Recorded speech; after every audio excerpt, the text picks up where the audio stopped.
This Week in Richmond is made possible in part by Dignity Memorial, caring for our communities with a network of funeral homes and cemeteries in Virginia and throughout North America. More information about Dignity Memorial's providers is online at dignitymemorial.com. Alpha Natural Resources, an energy company dedicated to respecting the land. Alpha Natural Resources, we power the world through the energy of our people. Healy Buick GMC, the place for a new Verano or Terrain Denali, in Richmond and online at HaleyBuickGMC.com. Everywhere there are lighting poles, there's one more opportunity to save money. Intelligent Illuminations provides cost-effective wireless lighting solutions for roadway or area outdoor lights. The Virginia Chamber of Commerce, the voice of the Virginia business community, working in legislative, regulatory, and political arenas to promote the free enterprise system. So what do you do? Information about getting involved in advanced technology careers, making everything from clean energy to life-saving medicine, is available at dreamitdoitvirginia.com. Additional support is provided by these sponsors.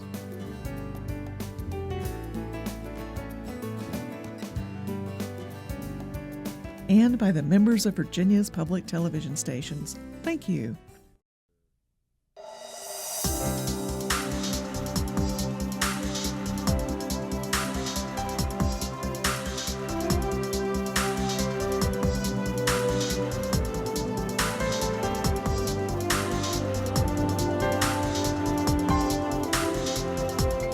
Welcome to This Week in Richmond.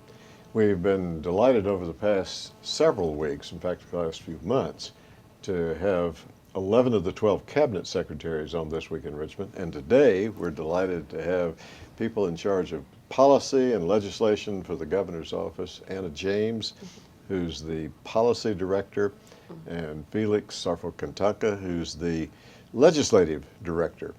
So appreciate you all being on today to dig in a little bit deeper and help our viewers understand what transpires in the governor's office.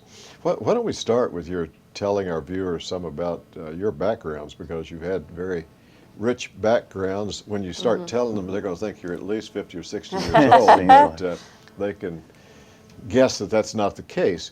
But Anna, what about your background before this particular position? Okay, it's kind of interesting because my father worked for a company for like 37 years, and I've had 5 jobs in like 12. One company, Delta Airlines, and I've had 5 jobs in 12 years already. But I first started my career working for Mark Warner right out of college in the policy office. So it's, full circle coming back as policy director. And then in between, I did a lot of lobbying, especially as it related to healthcare, representing the health plans. VCU Health System, and then also worked at Troutman Sanders as a contract lobbyist before I came onto the administration. So with all those positions that you've had, you are somewhat typical of your generation. Yeah, who, it's true. Very few coming along in your generation will have one position for, exactly, and then retire from it. I know. I think, especially in our world, when we were both lobbyists before, it was, you move from firm to firm or job to job, and you see a lot of turnover. So it's kind of the field that we're in. And then administrations change as well. So. Yes. Now, Felix, what about your background? And thank you again, Dave, for having us both on today. Oh, yes. My background, pretty much as soon as I was finished graduate school here at VCU in Richmond, I just kind of started working. I actually did a session at the General Assembly where I met Frank Hall when he was a legislator, and I served in his office as his legislative aide for about 3.5, 4 years. After that, I served in the Kane administration, so I still was interested in public office, and then I took a little hiatus and went over to McGuire Woods Consulting for about 6 years, and at McGuire Woods, as Anna, I was a lobbyist and did a lot of lobbying on some different issues and learned a lot in the private sector. And then after the election in November, started the transition, and here I am full circle back in another administration. So yeah, it's been quite interesting. Well, we ought to do a shout out to Frank Hall, well-known delegate throughout the Commonwealth, but particularly here in the Richmond area. Yes. And practicing law, not in the General Assembly, so that was your start. Yes, sir. That was your start. So you all had started about the same time. So what, now as policy director or legislative director, what's a typical day? This is not a typical day because we're here recording this program. Yeah. But what would be a typical day in the life of a legislative director or policy director? Sure. Usually during the interim, a lot of meetings. I usually get in the office pretty early. Like to check the emails, make sure. He's the earliest person. Just First in every day. I just like to check the emails and just make sure everything's for schedule, read manifest, any speeches that Anna's working on or any other legislative matters. But usually during session, lots of meetings. I mean, that's our busiest time of the year. I'm usually just going through briefings. If I'm not already talking to the governor or Anna by then, because we're always usually communicating all the time, texting or calling each other about different matters we're working on. The morning will start probably 7:30 meetings, 8 o'clock meetings, 9 o'clock meetings, meeting with cabinet secretaries, internal meetings, a lot of events. In our roles, we're still staffing the governor pretty readily on a lot of events, so we're traveling with the governor a lot too. So it's pretty busy. Just a lot of meetings, a lot of events, and also too a lot of desk time just to review legislation, policy initiatives. As I said, internal meetings with staff, making sure that we're keeping up on things. So it is a pretty packed day. Not a dull moment. No. And Yeah, we haven't had a dull moment since we started, I guess, during the transition before we came to this administration. I haven't had one, I feel like, minute of downtime. But usually, I mean, same as what Felix, our day starts pretty early, you know, reading the clips, figuring out kind of what is the news du jour and, you know, how to either react to it or, you know, use it and make sure that we're up to date on what's happening around the state. And then it's just a lot of back-to-back meetings. A lot of our schedule depends on what the governor is doing that day because we do travel with him. We sit in meetings with him all day long.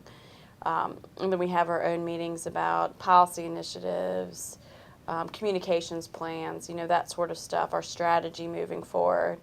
I do a lot of writing and reading, which I'd rather just stay. Felix is out and about all the time. I'd rather just stay in my office and read all day and write white papers, but that's our difference. But a lot of speeches, you know, making sure the talking points are correct, are up to date, that sort of stuff, and getting the governor ready for all of his like public appearances. And then usually we're so inundated with meetings the day, I usually go home and just read everything, go through and see, make sure I've gotten all the emails answered, everything on my calendar that I said I'd go to, and making sure I just read kind of, you know, what's happening and what's, you know, gonna happen the next day, the next week. you know, you're really, everyone here at the Capitol is in a most unique year. Oh, and yeah. that we're talking here in August. Our viewers are seeing this program here in the month of August, and the special session has not adjourned. Yes. Yes. And so that has that impacted your positions differently, you think, because legislature is still in session?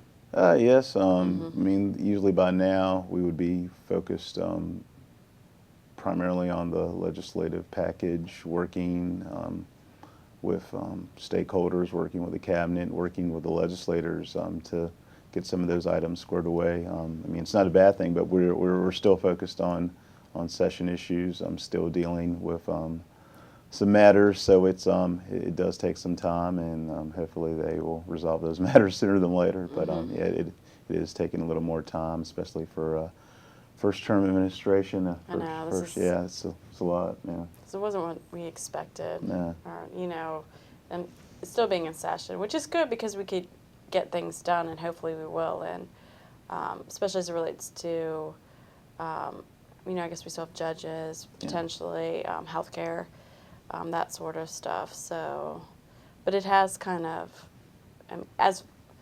you know, the almost a regular session, even though we're still in special session lasting to almost July was, you know. Mm-hmm.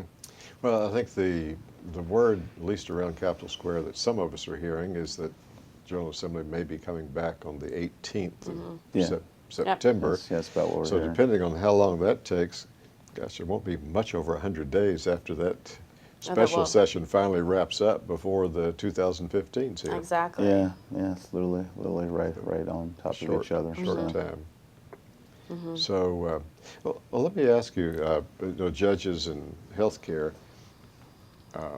the call for the special session, will it allow any number of bills maybe to be introduced on healthcare?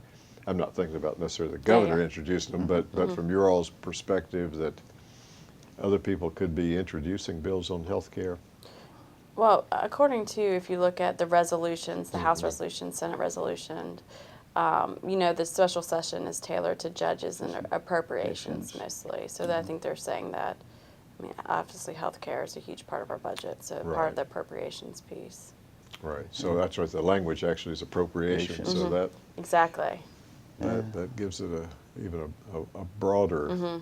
So we could see Yeah, we're a number of bills. Yeah, but we're hearing some different intel that there may be some legislation out there. So we'll see.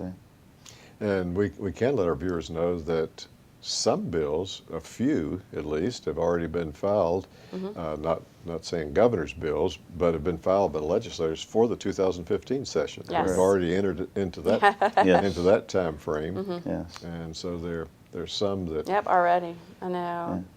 The veteran centers, some other stuff we've seen. So it's interesting. Yeah, already starting. Yeah, pre-filing. Yeah, started I think in July 21st or so. But yeah, it's already here. yes. Already here. Well, at least the 2015 session will be starting on the latest possible date, as I've checked the calendar, January 14th. Yeah. And so there will be 100+ days between the end of the special session and the beginning of the. If it ends. Yeah, if it ends, that's Yeah. correct. Yeah, honestly. Yeah. That It may is- not.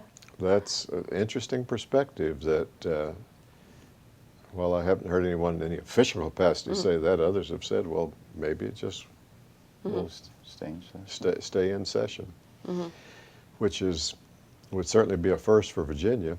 It's what happens on the other side of the Potomac, but Yeah. not here, not here. So policy matters. Of course, we're having this conversation just right after the governor's announced some new policies with regards to children and youth issues, and so our viewers will have heard some about that. But that's a major initiative, a major policy. Oh, yeah. I think this is, one of the governor's top priorities is, of course, a strong K-12 education system.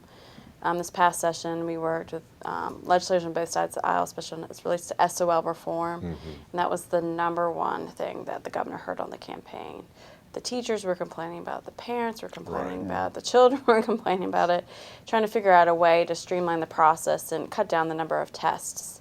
And a lot of what he was hearing about pre-test before the test, and these children were just taking tests. So that was one big accomplishment that we saw this past General Assembly session and creation of the SOL Innovation Council. But yesterday was more of a children's cabinet, which was the alignment of both the Secretary of Health and Human Resources and also the Secretary of Education, Ann Halton, and working together to just look at issues that affect children. Is it hunger? Is it, making sure that they have everything they need to go to school, so the pre-K aspect of it, early childhood, and then making sure that, they would take a holistic approach to children and their families. So it's pretty cool. It's more of an, agency kind of, all the secretaries get together to discuss, even Brian Moran's on it as well, discuss, the different aspects and how can we improve the lives most of children. So.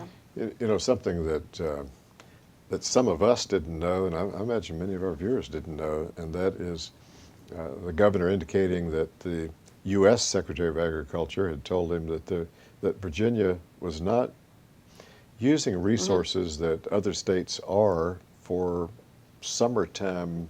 Summer feeding Spring programs. yeah. Yeah, that's Yes, all federal money that we've been leaving, on the table, and this is a really big initiative with the First Lady. Yeah. And if you think about it, if a child hasn't eaten, how are they going to learn? They're thinking more about that. It's just the nexus between that and actually education and success is pretty big. So, yeah, that's one of our top priorities. That and looking at just the free and reduced lunch as it in schools, and also breakfast.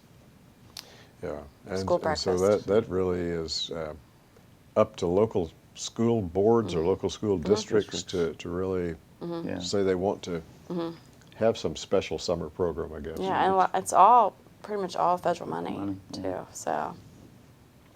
So thinking about the cabinet secretaries for just a moment, what kind of interface do you all have with them? Do you work with each of the 12, each of you, or in Oh, yeah. policy and legislation? Yeah, we every Monday the governor has cabinet meetings, 9 o'clock sharp. We're all up at the Capitol. All the cabinet members are there. We all meet. Ann and I, we attend the cabinet meetings. We have interaction during the day. Cabinet members are coming to our office.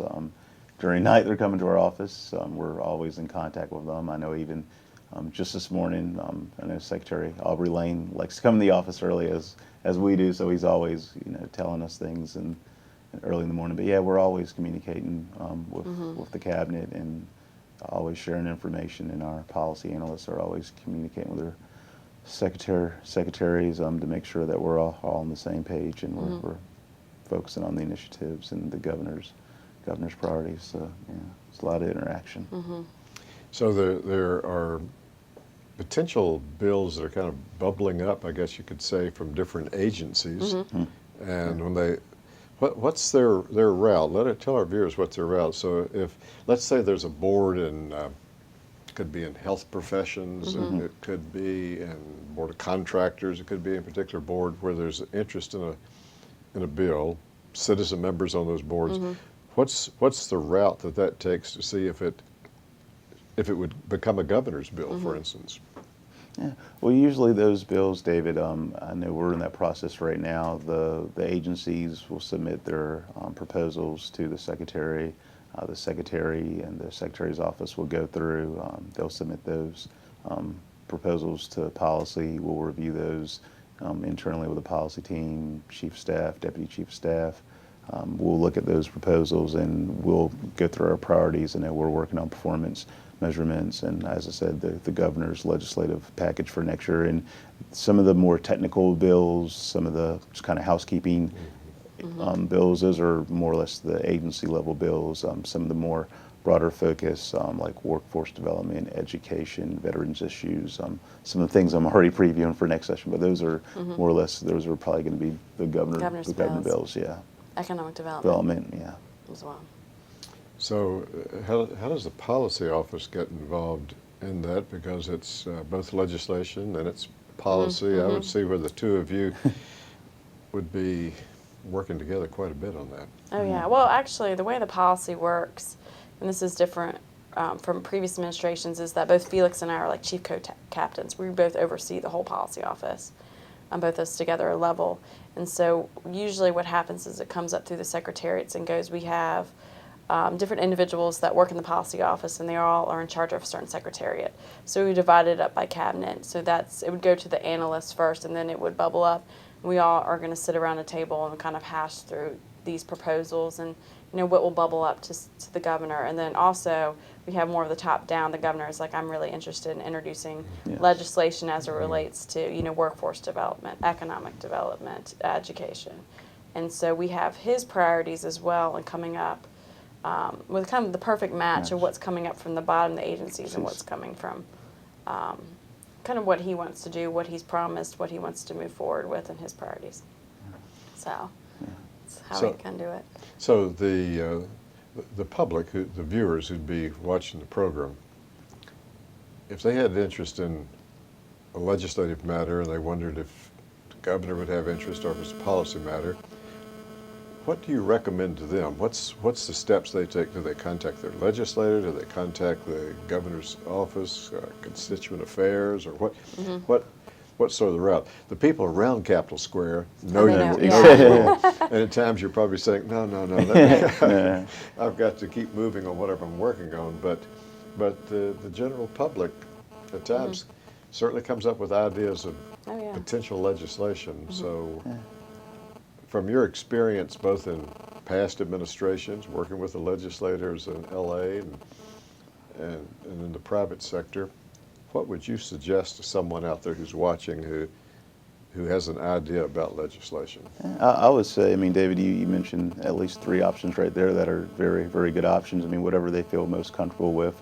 I know a lot of the general public is not very familiar, as you said, with the process to introduce an idea for law, and it is a little intimidating because you're Yes. contacting an office, and you've probably never had contact with the office if it's constituent affairs, the governor's office, or your legislator, and it does take time because you want to formulate your thoughts and make sure that what you're presenting is something that you obviously think it's something that is worthwhile. So I mean, those are all 3 good options. I know we have a constituent services operation in the governor's office, and they are always just working top notch, just dealing with many different issues, and they're always telling us what we're hearing from the constituents. I know also too, just contacting your legislator, whose district you live in, senator or delegate. I mean, that's also a good way too. So I mean,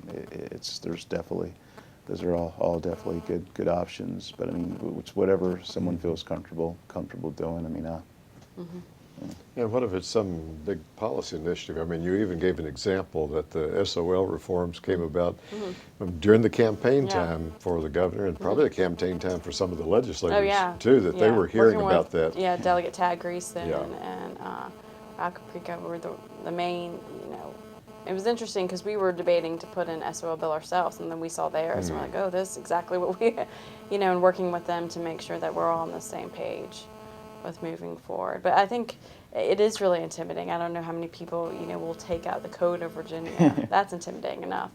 But I think the avenues moving forward, calling the governor's office or our constituent services, which will usually go to a cabinet secretary or one of us, and then working with your legislator as well. I think that is key. It's intimidating. And we've had folks. I mean, we give out our contact information. We've had folks call us, and We'll just set meetings. Yeah, set up meetings, and meet with constituency groups. So I mean, it's all the time. Yeah, so it's definitely to hear ideas and it's transparent, very transparent. It's very good to hear what may be coming this session, even if we don't help facilitate the bill, but knowing that this issue is out there. Yeah. So it's all very helpful before session starts. So among all those options, they can contact you, you're saying? Yeah, our information is in your book. It's in the book. Not hard to find us. No, it's in the book. Yeah, I mean, we're in the office. I mean, we get calls. I mean, I'm pretty good at returning calls and emails. If someone has a question, we tend to answer it. Yeah, just and definitely it's. So before our time gets up, how would you contrast working in the private sector, which you both have done, and working in state government? What are the similarities? What are the contrasts? I don't know. I always, I really like public service. I'm glad I came back, and it's a different feel than contract lobbying. I guess I'll say the differences, but you're really helping. And I won't say you're not doing the contract lobbies, but you really are seeing the people of Virginia. I've done a lot of traveling with the governor across the state, especially as it relates to the healthcare issue and Medicaid expansion, and visiting these clinics and going to the RAM clinic down in Southwest Virginia and visiting free clinics and actually, seeing these uninsured individuals. And it's been really eye-opening to me and shown why I came back to public service, is to try to help these individuals and try, to help the Commonwealth. I think in the contract lobbying, you learn a lot. You have different areas. Everything's pretty fast-paced during session. The rest of the year, it's not as much. This is 24/7, never get a break, move. You worry about everything that's in the newspapers. I mean, when you're contract lobbyists, you read them. You hope it's not your client that's in the newspaper, unless it's something good, of course. Yes. But, it's your more area specific, which we deal with. I mean, today alone, it's back to back with totally different things. Is it carbon regs? Is it Medicaid expansion? Is it Uber? Transportation. I mean, it's veterans. We're meeting on veterans like 30 minutes. So veterans to healthcare to Uber to all this different kinds of community colleges is also today. So No, I agree with Anna. I mean, it's just, I mean, I was very, very fortunate for the opportunity in the private sector, but I mean, it's public sector. The opportunity has just been great. I mean, just working with a great team. I mean, in the transition, I saw Anna was helping out. And I know, we were happy. Yeah. Well, appreciate having both of you on, Anna and Felix, and we'll have you back another time. Oh. Time has run out, but we look forward to having you back on This Week in Richmond. Definitely. Thank you. No, thanks for having us. This Week in Richmond is made possible in part by Dignity Memorial, caring for our communities with a network of funeral homes and cemeteries in Virginia and throughout North America. More information about Dignity Memorial's providers is online at dignitymemorial.com. Alpha Natural Resources, an energy company dedicated to respecting the land. Alpha Natural Resources, we power the world through the energy of our people. Healy Buick GMC, the place for a new Verano or Terrain Denali, in Richmond and online at HaleyBuickGMC.com. Everywhere there are lighting poles, there's one more opportunity to save money. Intelligent Illuminations provides cost-effective wireless lighting solutions for roadway or area outdoor lights. The Virginia Chamber of Commerce, the voice of the Virginia business community, working in legislative, regulatory, and political arenas to promote the free enterprise system. So what do you do? Information about getting involved in advanced technology careers, making everything from clean energy to life-saving medicine, is available at dreamitdoitvirginia.com. Additional support is provided by these sponsors.